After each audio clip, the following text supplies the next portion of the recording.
So all right, welcome back to Telugu tech launch friends. మనం ఈ వీడియోలో ఈ రోజు లాంచ్ కాబోతున్న పోకో M3 మొబైల్ గురించి అయితే మాట్లాడుకుందాం. ఈ రోజు మనకు నవంబర్ 24th అనమాట. ఈ రోజు చూసినట్టయితే మనకు యూరోప్లో ఈ యొక్క పోకో M3 మొబైల్ ఏదైతే ఉందో ఇది మనకు ఫైనల్గా ఈ రోజు అయితే లాంచ్ చేస్తున్నారు. మరి దీని యొక్క కంప్లీట్ స్పెసిఫికేషన్స్ అయితే మనకు తెలిసిపోయినాయి అనమాట. సో దీని ద్వారా అక్కడ మనకు ఎంత ప్రైస్లో వస్తుంది, తర్వాత ఇండియాలో తీసుకొస్తే మనకు ఏ మొబైల్కి పోటీని ఇస్తుంది, ఇవన్నీ మనం ఈ వీడియోలో అయితే క్లియర్గా తెలుసుకుందాం. అండ్ ఈ యొక్క పోకో M3 తీసుకోవచ్చా లేదా అనేది కూడా ఈ వీడియోలో మనం క్లియర్గా తెలుసుకుందాం ఫ్రెండ్స్. అలాగే మీలో ఎవరైనా నా ఛానల్ని ఫస్ట్ టైం చూసినట్టయితే డెఫినెట్గా సబ్స్క్రైబ్ అయితే చేసుకోండి. అంతేకాక పక్కనే కనిపిస్తున్న బెల్ ఐకన్ను యాక్టివేట్ చేసుకోండి. ఇంకా ఏమాత్రం ఆలస్యం చేయకుండా మీరు చిన్న లైక్ చేస్తే ఇప్పుడైతే మన వీడియోని స్టార్ట్ చేద్దాం.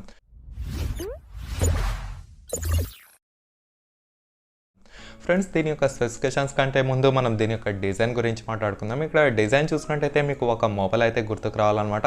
సో ఇంతకుముందు చూసినట్టయితే మనకు చైనాలో 1+80 మనకు సైబర్ పంక్ ఎడిషన్ అని ఒక మొబైల్ అయితే లాంచ్ చేశారు. సో సేమ్ మనకు ఎగ్జాక్ట్గా 100% సేమ్ డిజైన్ ఈ యొక్క పోకో M3తో అయితే రావడం జరుగుతుంది అనమాట. ఇక్కడ చూసినట్టయితే మనకు ఈ యొక్క కెమెరా మోడల్ ఏదైతే ఉందో సో మేజర్గా ఇక్కడైతే ఈ యొక్క డిఫరెన్స్ అయితే కనిపిస్తుంది. మీరు ఒకసారి లుక్ వేసుకున్నట్టయితే మనకు 1+80 సైబర్ పంక్ ఎడిషన్, తర్వాత ఈ యొక్క పోకో M3 పక్కన చూసినట్టయితే మీకు బ్యాక్ సైడ్ ఏదైతే ఉందో మనకు నియర్లీ 99% వరకు సేమ్గా ఉండటం అయితే జరుగుతుంది అనమాట. ఈ యొక్క కెమెరా మోడల్ పైన మనకు పోకో M3 అక్కడ మనకు బ్రాండింగ్ అయితే రాసి ఉంటుంది. సో ఈ రకంగా అయితే ఈ యొక్క పోకో M3 రాబోతుందనే చెప్పుకోవచ్చు. సో ఓవరాల్గా చూసుకుంటే ఒక కొత్త యూనిక్ లుక్తో మనం ఈ యొక్క పోకో M3 అప్కమింగ్ మొబైల్ అయితే మనం చూడొచ్చు అనమాట. సో చూడడానికి మాత్రం చాలా అట్రాక్టివ్ లుక్స్తో అయితే కనిపిస్తుంది. తర్వాత చూసినట్టయితే మనం దీని యొక్క థిక్నెస్ గురించి మాట్లాడుతున్నాం. ఇక్కడ దీని యొక్క థిక్నెస్ చూసినట్టయితే మనకు 9.6 mm మొబైల్ థిక్నెస్ అయితే ఉండబోతుంది. సో 9.6 mm అంటే మనకు కొంచెం లావుగానే ఉంటుందనే చెప్పుకోవచ్చు. అంటే కొంచెం థిక్నెస్గానే ఉంటుంది. సో స్లిమ్ మొబైల్ ఎవరైనా కావాలని కోరుకుంటే ఈ యొక్క మొబైల్ అనేది మరీ అంత పర్ఫెక్ట్గా అయితే సూట్ కాదు. అండ్ బ్యాక్ సైడ్ చూసినట్టయితే మనకు ప్లాస్టిక్ బాడీ అయితే, అలాగే మనకు దీని యొక్క చుట్టూ ఫ్రేమ్ ఏదైతే ఉందో ఇది వచ్చేసి మనకు ప్లాస్టిక్ ఫ్రేమ్తో రావడం అయితే జరుగుతుంది. ఇందులో మీకు గ్లాస్ వచ్చేసి బ్యాక్ సైడ్ అయితే అస్సలు యూజ్ చేయడం లేదు. ఎందుకంటే ఇది మనకు అండర్ 10,000లో వచ్చే మొబైల్ కాబట్టి దీనికి గ్లాస్ కూడా మనం ఎక్స్పెక్ట్ కూడా చేయకూడదు అనమాట. తర్వాత చూసినట్టయితే మనం దీని యొక్క డిస్ప్లే గురించి మాట్లాడుకుందాం. దీని యొక్క డిస్ప్లే చూసినట్టయితే మనకు రీసెంట్గా Redmi 9 Prime వచ్చింది. తర్వాత పోకో M2 ఈ యొక్క మొబైల్ కూడా లాంచ్ చేశారు. సో అదే విధంగా అంటే దానికి ఇచ్చిన విధంగానే దీనికి కూడా మనకు 6.53 ఇంచ్ తర్వాత వచ్చిన ఫుల్ HD+ IPS HD డిస్ప్లేతో అయితే రాబోతుంది. సో చూడడానికి మనకు చాలా వైడ్ యాంగిల్ డిస్ప్లే అనే చెప్పుకోవచ్చు. అండ్ మనకు బ్రైట్నెస్ కోసం 400 nits ఈ యొక్క బ్రైట్నెస్ అయితే ఇచ్చారనమాట. సో ఈవెన్ మీరు ఎండలో వెళ్ళినా సరే ఈ యొక్క మొబైల్ బ్రైట్నెస్ అనేది చాలా బ్రైట్గా కనిపించడం అయితే జరుగుతుంది. తర్వాత మనకు ప్రొటెక్షన్ కోసం కార్నింగ్ గొరిల్లా గ్లాస్ ఈ యొక్క ప్రొటెక్షన్ అయితే యూజ్ చేశారు. మరి వీళ్ళు ఏ సిరీస్ యూజ్ చేస్తారో ఇక్కడైతే మనకు కన్ఫర్మ్ చేయలేదు. అంటే మనకు కార్నింగ్ గొరిల్లా గ్లాస్ 3, 4, 5, 6 ఇలా ఉంటాయి కదా. సో ఆ సిరీస్లో మనకు ఏ గొరిల్లా గ్లాస్ యూజ్ చేస్తారో వీళ్ళైతే మనకు పక్కాగా చెప్పలేదు. సో హవెవర్ ఇక్కడ మనకు గొరిల్లా గ్లాస్ యూజ్ చేస్తామని చెప్తున్నారు కాబట్టి మనం మర్చిపోయి 1-2 సార్లు కింద పడేసుకుని ఈ యొక్క మొబైల్ మనకు చెక్కు చెదరదనే చెప్పుకోవచ్చు. అండ్ ఫైనల్గా దీని యొక్క ఫింగర్ ప్రింట్ సెన్సార్ గురించి మాట్లాడుకున్నట్టయితే మనకు బ్యాక్ సైడ్ ఫింగర్ ప్రింట్ సెన్సార్తో అయితే రాబోతుంది అనమాట. సో చాలా మందికి back side finger print censor అనేది ఇష్టం. అండ్ ఇంకా కొంతమంది చూసినట్టయితే under display finger print censor అనేది ఇష్టం. అండ్ ఇంకా కొంతమంది చూసినట్టయితే సైడ్ మౌంటెడ్ ద్వారా దీని యొక్క ఫింగర్ ప్రింట్ సెన్సార్ అయితే ఇష్టపడే వాళ్ళు కూడా చాలా మంది ఉంటారు. సో మేజర్గా సూపర్ అమోల్డ్ డిస్ప్లేస్ ఏవైతే మొబైల్స్ ఉంటాయో సో వాటికి మాత్రమే under display finger print censor అయితే మనం చూడగలం. తర్వాత ఎందుకంటే ఈ యొక్క IPS HD డిస్ప్లే కానివ్వండి, తర్వాత TFT డిస్ప్లే కానివ్వండి, ఇవన్నీ మనకు అండర్ డిస్ప్లే ఫింగర్ ప్రింట్ సెన్సార్కి సపోర్ట్ చేయవు కాబట్టి మనకు సైడ్ లేకపోతే బ్యాక్ సైడ్ ఇవ్వడం అయితే జరుగుతుంది అనమాట. సో దీనికి కూడా పోకో M3 వచ్చేసి మనకు బ్యాక్ సైడ్ ఫింగర్ ప్రింట్ సెన్సార్తో అయితే రాబోతుంది. సో ఓవరాల్గా మనకు ఫుల్ HD+ డిస్ప్లే ఇచ్చారు కాబట్టి మనకు డిస్ప్లే విషయంలో ఎటువంటి ఇష్యూస్ రావనే చెప్పుకోవచ్చు. తర్వాత చూసినట్టయితే మనం దీని యొక్క కెమెరా గురించి మాట్లాడుకుందాం. దీంట్లో చూసినట్టయితే మనకు 48 MP ద్వారా వచ్చిన ట్రిపుల్ కెమెరా సెటప్ అయితే ఉంటుంది. అండ్ ఫ్రంట్ సైడ్ చూసినట్టయితే దీంట్లో మీకు ఎటువంటి పంచ్ హోల్స్ అయితే ఉండవు అనమాట. ఇక్కడ రూమర్స్ ప్రకారం చూసినట్టయితే ఇది వచ్చేసి మనకు వాటర్ డ్రాప్ నోస్లో 8 MP ద్వారా వచ్చిన సెల్ఫీ కెమెరాతో అయితే ఉంటుంది. ఈ యొక్క కెమెరాస్తో మీరు అంటే ఫ్రంట్ సైడ్ కెమెరాస్తో అలాగే బ్యాక్ సైడ్ కెమెరాస్తో up to 1080p at 30 frames/second వరకు అయితే రికార్డ్ చేయొచ్చు అనమాట. అండ్ మెయిన్గా ఈ యొక్క 48 MP కెమెరా ఏదైతే ఉందో ఇది వచ్చేసి మీకు నియర్లీ f1.8 అపర్చర్తో అయితే రాబోతుంది. ఇది వచ్చేసి మనకు వైడ్ యాంగిల్ కోసం అయితే యూజ్ అవుతుంది. తర్వాత 5MP వచ్చేసి అల్ట్రా వైడ్ యాంగిల్ కోసం, తర్వాత 2MP వచ్చేసి మ్యాక్రో షాట్స్ కోసం ఈ రకంగా అయితే యూజ్ చేస్తారనే చెప్పుకోవచ్చు.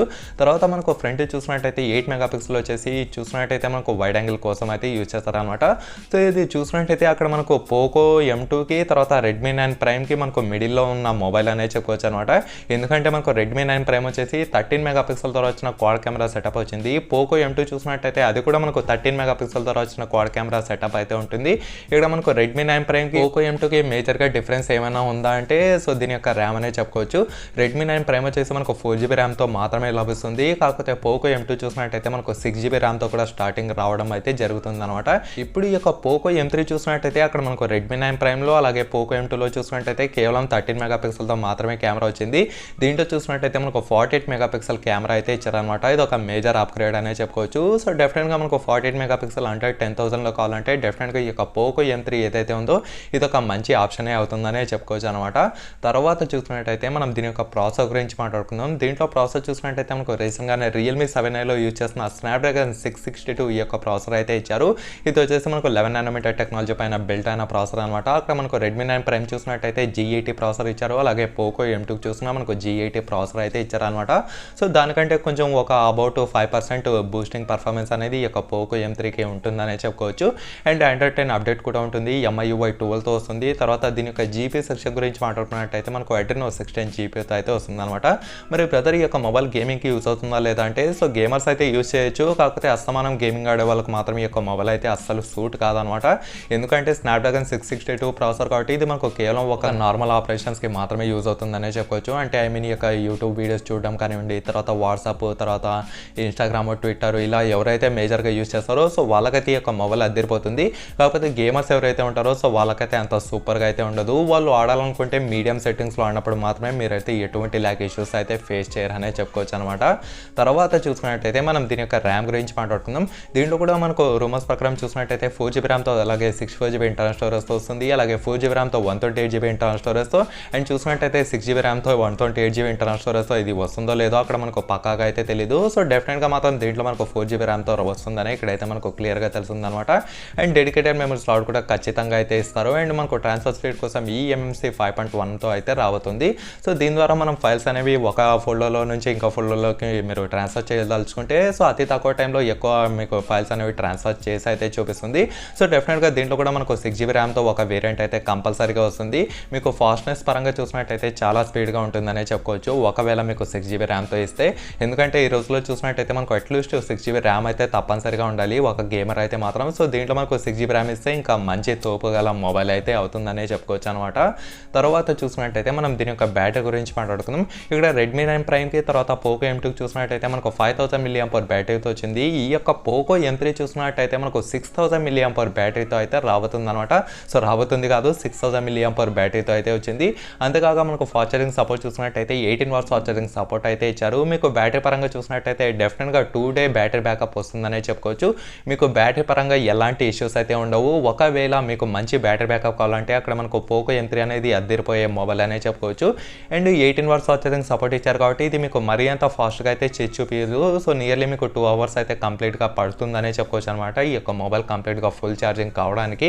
సో ఇది ఒక డిఫాల్ట్ ఇచ్చే ఛార్జర్ అనే చెప్పుకోవచ్చు. కాకపోతే ఈ ట్రెండ్లో చూసినట్టయితే 18 వాట్స్ 20 వాట్స్ 35 వాట్స్ ఇలా నడుస్తుంది కాబట్టి వీళ్ళు కూడా 18 వాట్స్ అని చెప్పి ఒక ప్రజల్ని ఇలా జిమిక్స్లోకి అయితే దించుతూ ఉంటారు అనమాట. తర్వాత టైప్ సి ఛార్జింగ్ పోర్ట్ ఉంటుంది. అలాగే మనకు 3.5mm జాక్ కూడా ఉంటుందనే చెప్పుకోవచ్చు. ఓవరాల్గా చూసుకుంటే మీకు బ్యాటరీ పర్ఫార్మెన్స్ కూడా ఈ యొక్క Poco M3లో మనకు చాలా సూపర్గా అయితే ఉంటుందన్నమాట.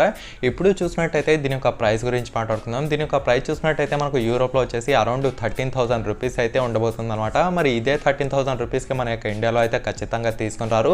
నాకు తెలిసి చూసినట్టయితే Redmi 9 Primeకి తర్వాత Poco M2 ఈ మొబైల్ ఏదైతే ఉందో సో వీటి యొక్క మధ్యలో దీని యొక్క ప్రైస్ అయితే ఉంటుంది అనమాట. సో Redmi 9 Prime చూసినట్టయితే మనకు 10,000 రూపీస్కి వస్తుంది. అక్కడ మనకు Poco M2 చూసినట్టయితే 10,999 రూపీస్కి అయితే వస్తుంది అనమాట. సో దీని బదులు ఈ యొక్క మొబైల్ చూసినట్టయితే అరౌండ్ మనకు 10,500 నుంచి 11,000 వరకు ఉండే ఛాన్స్ అయితే మనకు చాలా కనిపిస్తుంది. అండ్ మేజర్గా దీంట్లో మనం ఏమైనా అప్గ్రేడ్ చూడొచ్చా అంటే ముందుగా దీనికి వచ్చేసి 48 మెగాపిక్సెల్ ద్వారా వచ్చిన ట్రిపుల్ కెమెరా సెటప్ ఉంటుంది. అలాగే మనకు 6000 mAh బ్యాటరీతో అయితే వస్తుంది అనమాట. ఇది ఒక మేజర్ అప్గ్రేడ్ అనే చెప్పుకోవచ్చు over to Redmi 9 Prime and Poco M2కి. సో డెఫినెట్గా ఈ యొక్క మొబైల్ కూడా మన యొక్క ఇండియాలో అయితే ఖచ్చితంగా తీసుకొస్తారు. ఒకవేళ తీసుకొస్తే మనకు చాలా మంచి మొబైల్ అయితే అవ్వబోతుంది అనమాట. ఈ యొక్క మొబైల్ అండర్ 10,000లో తీసుకొస్తే మాత్రం ఇంకా చాలా సూపర్ మొబైల్. మీకు ఎలాంటి డౌట్స్ లేకుండా ఈ యొక్క మొబైల్ అయితే తీసుకోవచ్చు. సో ఓవరాల్గా చూసుకుంటే ఇదన్నమాట ఫ్రెండ్స్ ఈ యొక్క Poco M3 మొబైల్ గురించి. మరి మీకు ఇంకా ఏమైనా డౌట్స్ ఉంటే కింద కామెంట్ సెక్షన్లో కామెంట్ చేయండి, నేను కూడా తెలుసుకుంటాను. అంతేకాక ఈ వీడియోని లైక్ చేసి మీ ఫ్రెండ్స్తో వాట్సాప్ అలాగే ఫేస్బుక్ గ్రూప్లలో షేర్ చేస్తూ ఉండండి. ఓకేనా friends, thank you for watching.